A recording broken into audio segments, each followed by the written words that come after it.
ちらどうぞ。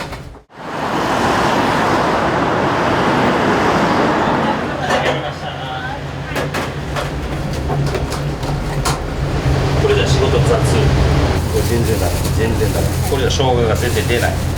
ちょっとぐらいいいやがだんだん積もってって、ものってブレていくから。いらっしゃいませ。はい、一緒です。これ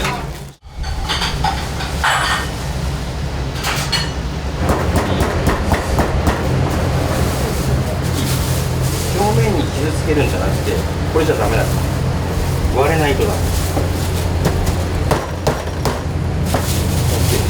割れてないと。もうちょっと。はい。これ全然ダメ、全然ダメ。これじゃ生姜が全然出ない。はい。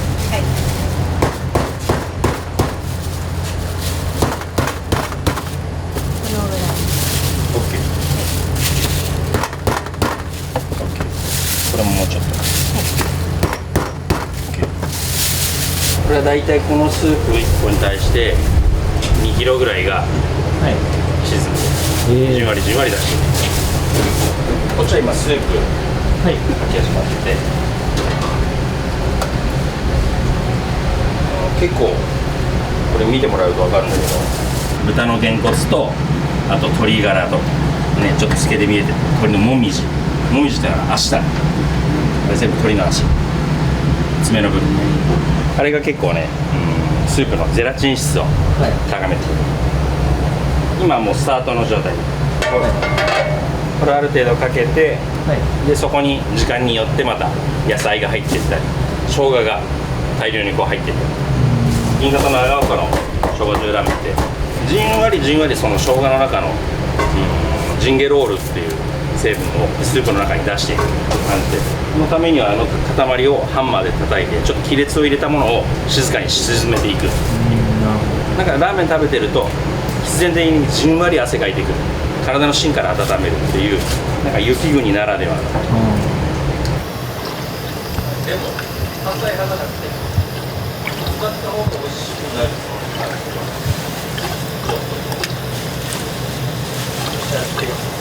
これは明日またスープやるとき用の今ガラを溶かして、朝のうちにガラの掃除、何度かお水を交換して明日の朝までに血抜きをして、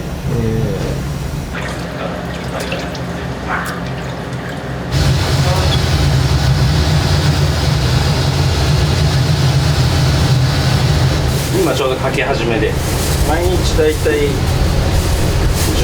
15キロぐらい。これはね、豚の腕肉って言って、この肩から上腕二頭筋、この部分の腕肉。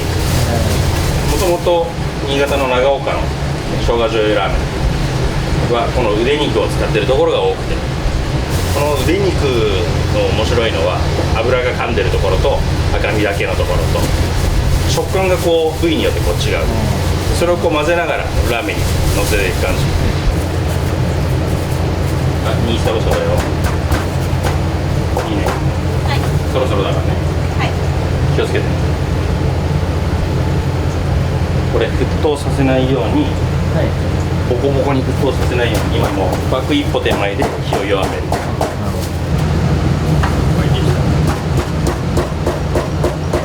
ちょっと強いよ。火が強すぎるのが一番ダメ。ちゃんと火見ないとダメだよ。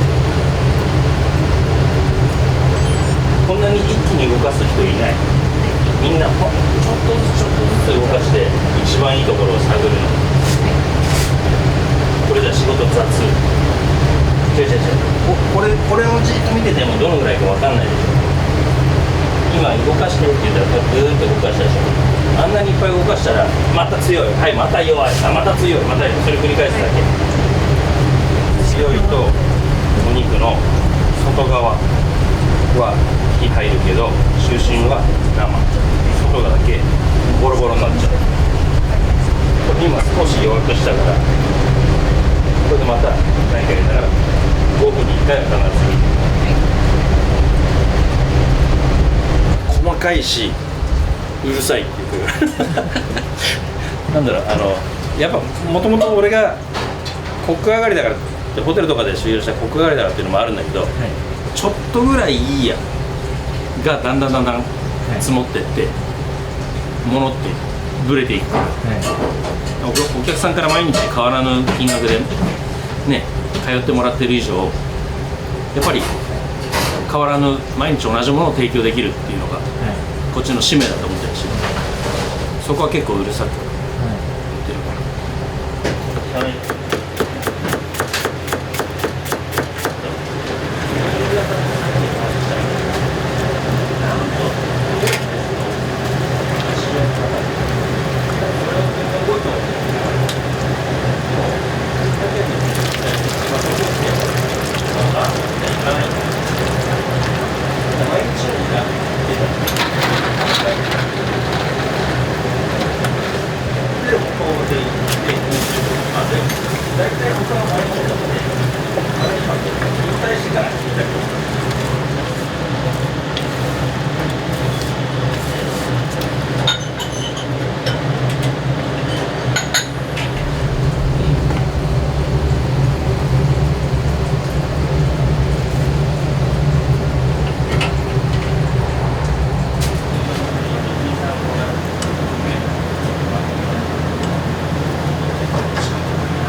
新潟は本当にラーメンをよく食べる県民性で、なんか2人3人と集まるとどうする、ラーメン行くっていうのがもう本当に食文化、ラーメンを食べるっていうのがもう食文化だけじゃなくて日常にこうあったっていう。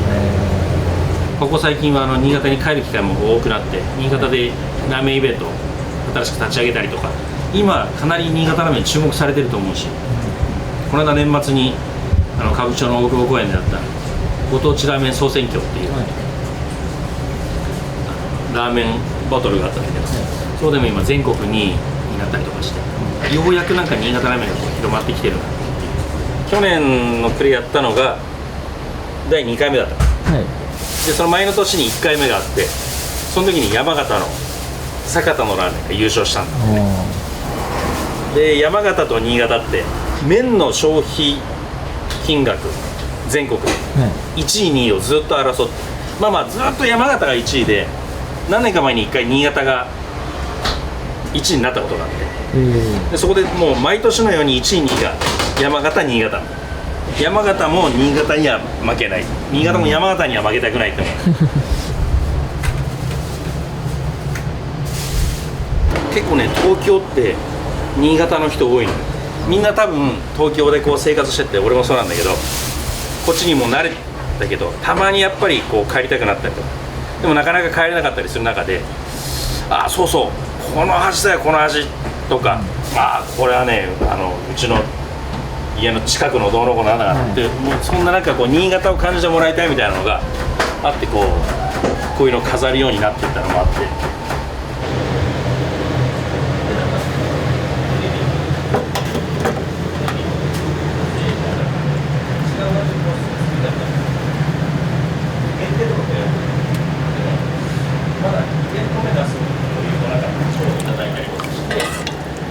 土日はもう同じお客さんが行列してる。お客さんが来て結構例えばガス代が入れ替えて壊れてみたいな。大糸にある近く。お昼で100超えると忙しいね。そうですね。麺はうちはもう創業当時からもちっとしてて柔らかいんだけど伸びづらくてコシはちゃんとある。それがなんか俺の中での新潟長岡のラーメンのに近い。長岡で食べてたラーメンをもっと美味しくするにはどうしたらいいって作ってる感じ。ちょっと汚い表現の仕方なんだけど、ゲップがうまいってすごく大事だと思ってて、食べ終わって外出て歩いててゲップした時にいやしばらくいいなっていうゲップと、ゲップでまた味がこう蘇ってうまかったなっていう2種類あると思う。ゲップがうまいことって俺の中で結構大事で、電気と有線も一緒にお願いし。すごい絡まりやすい。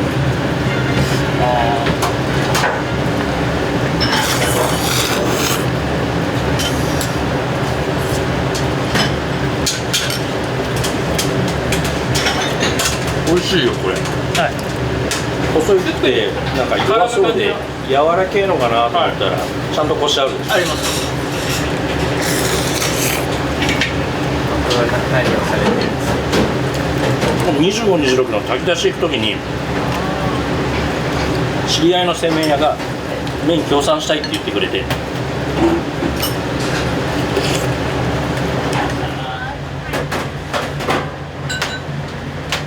物資が届いてないところ本当全然届いてないの。この25、26行くとこの間も行ったんだけど、1日お弁当1個だけだよ。それしか来てないんだよ。炊き出しなんかできるだけこう行ってあげようなと思って、前回行った時にこの長岡の生姜醤油ラーメンを作って出したら、すげえ好評で、泣きながら食べてくれて、なんかおばあちゃんとかがこんなあったかいもの久しぶりに食べさせてもらって、ありがとうありがとうって大好きながらこう泣いてんのよ。また来ますからねっつって。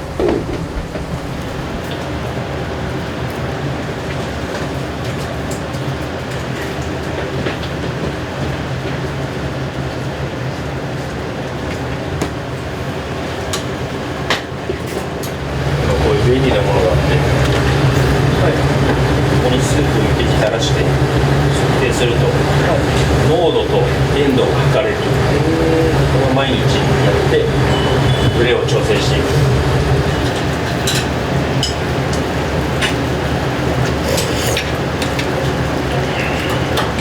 戻ったら綺麗ですね。すごい。シャープ、はい。キレがいい。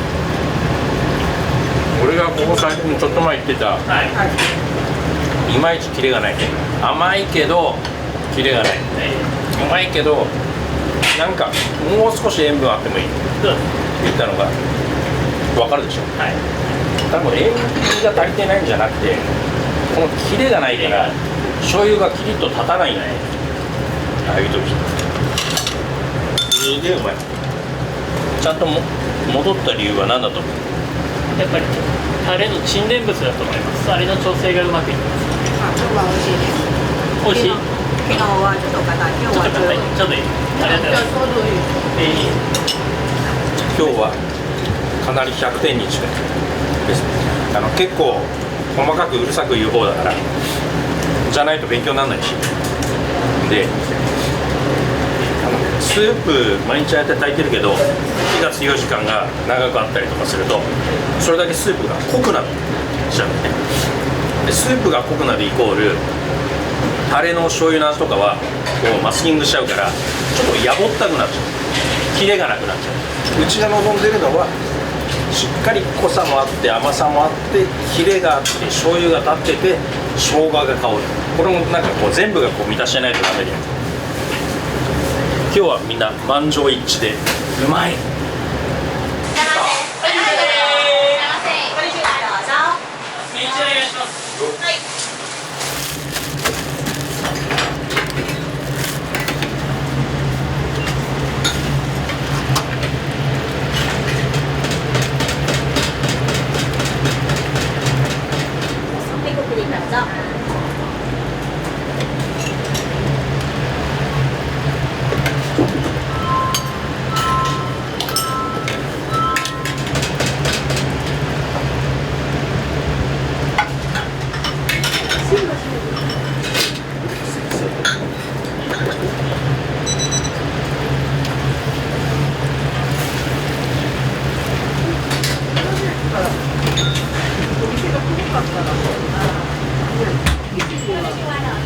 はい、いらっしゃいませ。はい、いらっしゃいませ。どうぞ、食券前に。はい、どうぞ、大丈夫ですよ。はい、来てください。オレンジさんとです。ピリピリが味噌と辛味噌どちらにしますか？はい、7番様お出しします。はい、お待たせしました。お先に特製の醤油ラーメンからです。はい、お待たせしました。お待ちください。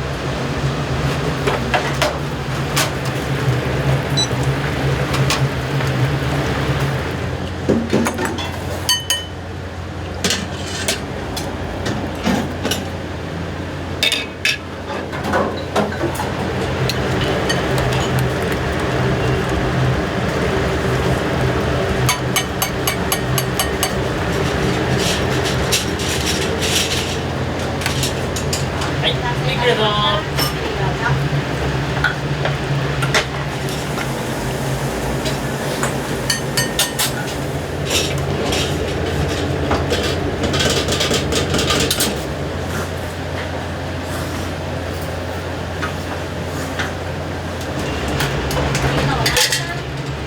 お願いします。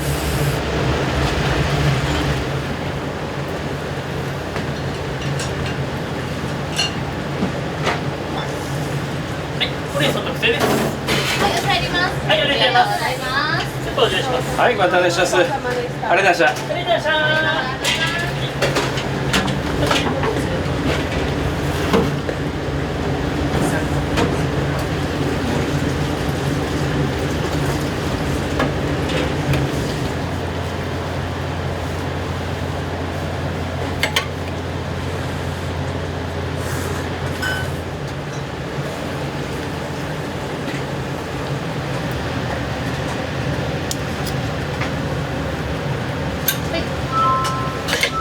何かがあるみたいな。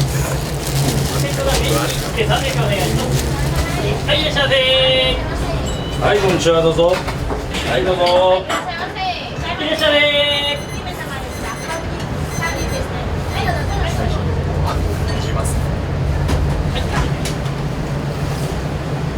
初めて来ました。はい。生姜醤油専門っていう言葉に惹かれて、寒いし、生姜で温まりたいなと思って食べに来たんですけど、今日はこの生姜醤油ラーメンをいただいたんですよ。はい。めちゃくちゃ美味しかったです。ベースは醤油なんですけど、生姜の旨味とあと麺の硬さとかも絶妙で、なんかすごいそのバランス感覚がいいラーメンだなと思いました。ちょっとピリッとやっぱり生姜の味するんですけど、まあ、そこまでその味も強くなくて、まあ、結構食べやすい味で、まあ、生姜が足したければ卓上に生姜があるのでそれを足してっていうのもできるので、まあ、好みによって足せるっていうのと、あとは結構体がポカポカになるのでそれもいいかなと思います。なるほど。お待ちください。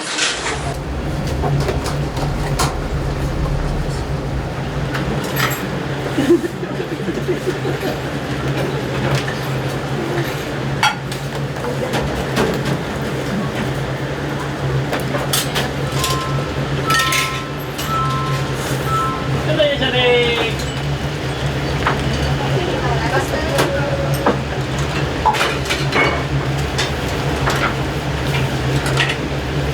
はい、いらっしゃいませ。はい、お入ります。ありがとうございます。ありがとうございます。助かります。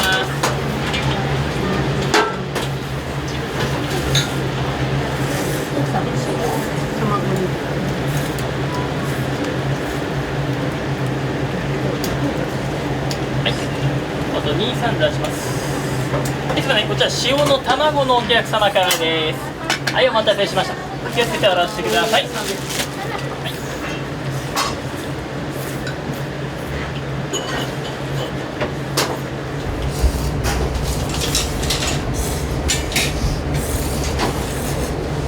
うちの常連さんは塩食べる率がすごく高くて、あ、そうなんですね。生姜立ってるんだけど生姜だけじゃなくてちゃんとこう旨味があるっていう、その塩だれを作るのに結構時間かけて作ったかな。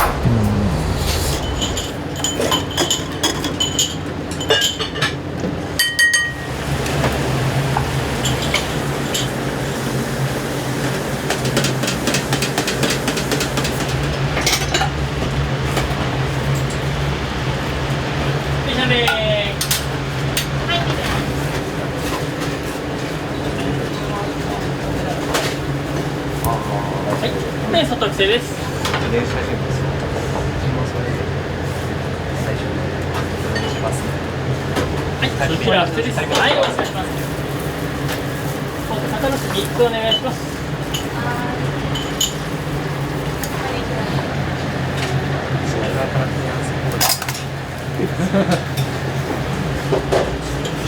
はい、貸しました。お後がミッキーとその後がつけ300お願いします。はい、気をつけて下ろしてください。はい、続いてこちらも背脂、卵のラーメンで。なんかあるようでなかった、よくその新潟の燕と長岡を融合したみたいなこと言われるんだけど、別にそういうつもりじゃなかった。俺バランスうまく保てて美味しくできたら背脂生姜なんかいい響きだなみたいな、なんかこうね創作意欲がこう出てきちゃって、そこからこう作り始めたんだけど、どうせだったら3本柱にして生姜醤油、塩生姜、背脂生姜にしたらどうか、でつけ麺バージョンも作ってみたりとかして、あ、これ美味しいなっていうのができたから。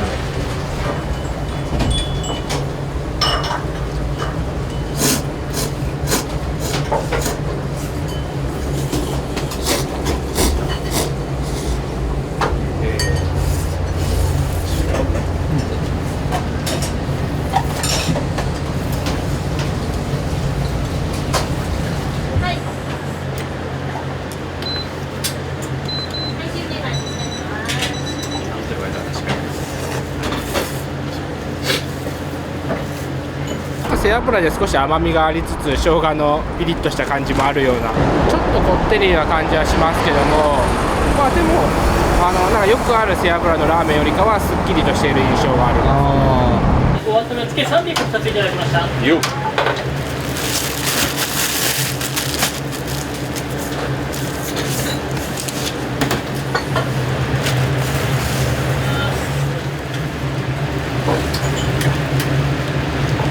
ありがとうございました。ゆきらさん、つけ麺の素が辛味噌お願いします。よっ。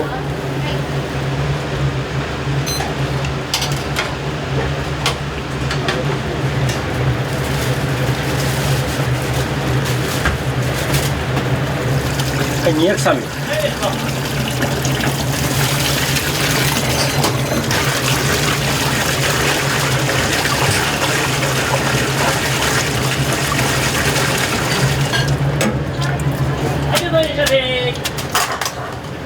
200の普通です。お願いいたします。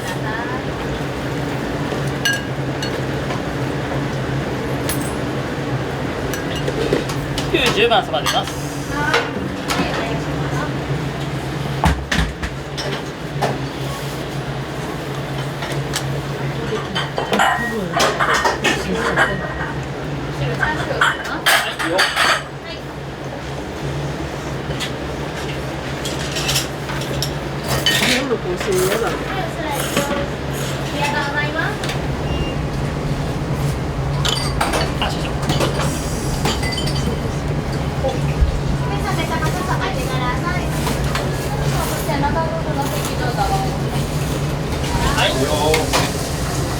肩のスイッチお願いします。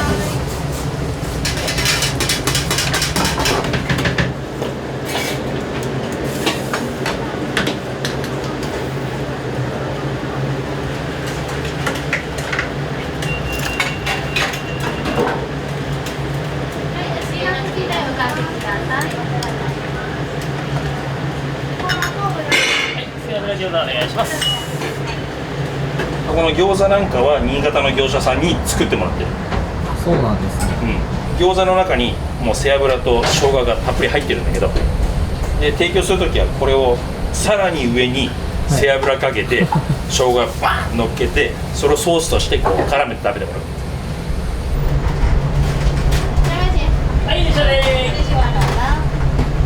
背脂餃子がめちゃくちゃ美味しかったですね。餃子のタレとかそういうのつけずに、もう背脂のタレが濃厚に、あとネギが濃厚に乗っかってて、もうタレなしでそのまんまバクバク、あれもかなり温まる味でした。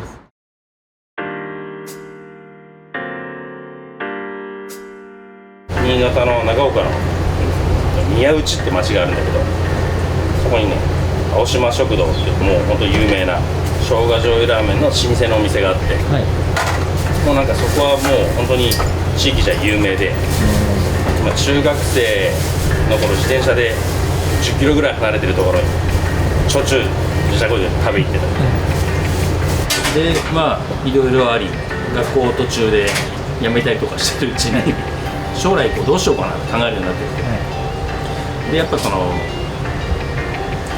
料理は結構ちっちゃい頃から好きで、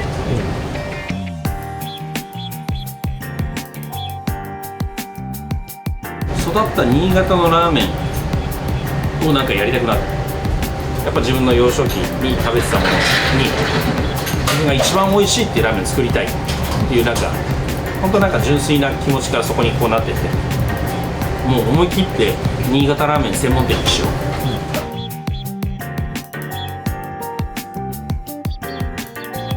新潟ラーメンって何？今でもやっぱそこまで認知度がないでしょ。なんか勝手にこう新潟親善大使みたいな、自称親善大使みたいなことを言いながらやってきた自負もあるから、まあ目的としては新潟ラーメン、新潟の食文化を、ラーメンという食文化を全国に、世界にみたいな、まあ自分がね生まれ育った故郷だから少なからずこういう形で恩返しができればな。